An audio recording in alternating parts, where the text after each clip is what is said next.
নবুয়ত প্রাপ্তির পর হযরত মুহাম্মদ সাল্লাল্লাহু আলাইহি ওয়াসাল্লাম ইসলামের দাওয়াতের কাজ ধীরে ধীরে শুরু করেন। প্রথম ৩ বছর ছিল গোপন দাওয়াতের সময়। এ সময় তিনি তার পরিবার এবং ঘনিষ্ঠ বন্ধুদের ইসলামের পথে আহ্বান জানাতেন। মহানবী সাল্লাল্লাহু আলাইহি ওয়াসাল্লামের আহ্বানে সর্বপ্রথম আল্লাহর পথে ঈমান আনেন তার স্ত্রী খাদিজা রাদিয়াল্লাহু।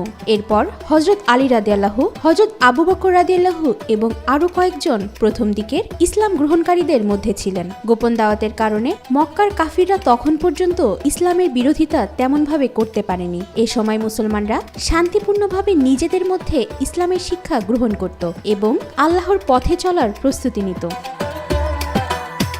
প্রথমবার কোরআন নাজিলের ৩ বছর পর আল্লাহর নির্দেশ দিলেন যেন কোরআনের দাওয়াত সর্বসাধারণের মধ্যে পৌঁছে দেওয়া হয়। এই নির্দেশনার পর মহানবী সাল্লাল্লাহু আলাইহি ওয়াসাল্লাম শুরু করলেন তার গোত্রের কাছের মানুষদের দিয়ে। কুরাইশদের মধ্য থেকে ৪০ জনকে মহানবী সাল্লাল্লাহু আলাইহি ওয়াসাল্লাম তার বাসায় দাওয়াত করলেন আর আলী রাদিয়াল্লাহুকে নির্দেশ দিলেন তাদের জন্য কিছু খাবারের ব্যবস্থা করতে।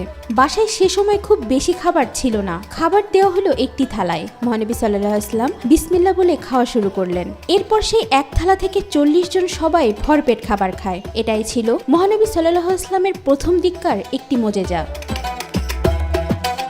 খাবার খাওয়ার সময়ই আবু লাহাব বুঝতে পেরেছিল যে হয়তো মুহাম্মদ সাল্লাল্লাহু আলাইহি ওয়াসাল্লাম এখন সবার সামনে ইসলামের দাওয়াত দিবেন। তাই খাবার শেষ করেই আবু লাহাব উঠে দাঁড়ায় আর বলে তার কাজ আছে, সে চলে যাবে। যেহেতু সে ছিল একজন গুরুত্বপূর্ণ ব্যক্তি আর মহানবী সাল্লাল্লাহু আলাইহি ওয়াসাল্লামের চাচা, তাই তার দেখা দেখি আরো অনেকেই উঠে গেলেন। মহানবী সাল্লাল্লাহু আলাইহি ওয়াসাল্লাম আবু লাহাবের চালাকি বুঝতে পেরেছিলেন। কিছুদিন পর আবারও তাদের দাওয়াত দেওয়া হলো। তবে এবার খাবার শেষ হওয়ার আগেই মহানবী সাল্লাল্লাহু আলাইহি ওয়াসাল্লাম বললেন, আমি আপনাদের সামনে আল্লাহর পাঠানো দূত হিসেবে এসেছি।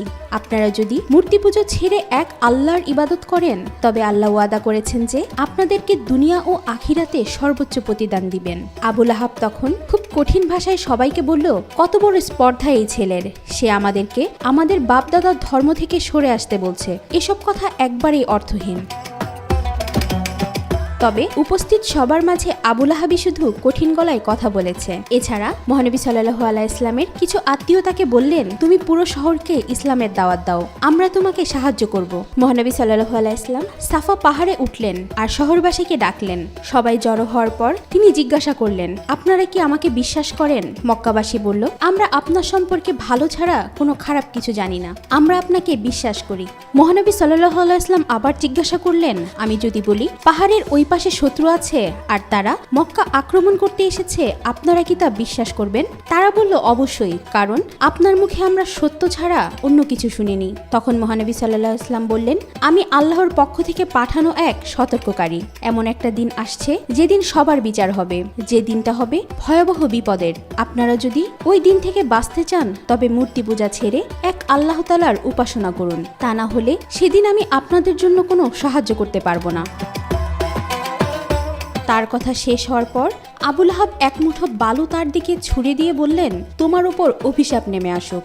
এসব কথা বলার জন্য তুমি আমাদেরকে এখানে ডেকেছো? তার এ কথার পরেই আল্লাহ সূরা লাহাব নাজিল করলেন। সেখানে তিনি আবু লাহাবকে অভিশপ্ত করেছেন।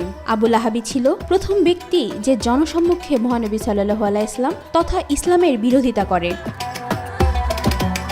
এরপর থেকে ইসলামের দাওয়াত নতুনভাবে ছড়িয়ে পড়তে থাকে। মহানবী সাল্লাল্লাহু আলাইহি ওয়াসাল্লাম এবং তার সাহাবীরা সাহসিকতার সঙ্গে বিভিন্ন স্থানে মানুষের কাছে ইসলামের বার্তা পৌঁছে দিতে থাকেন। কখনো মক্কার ব্যস্ত বাজারে, কখনো পথ চলতি মানুষের মাঝে, আবার কখনো কাবাঘরের সামনে দাঁড়িয়ে তারা সত্যের কথা বলতে থাকেন।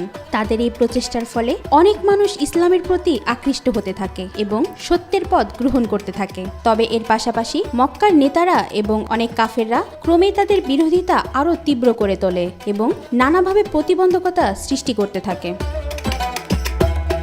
ওয়াহিদা পারভিন ঈশিতা, আজকাল।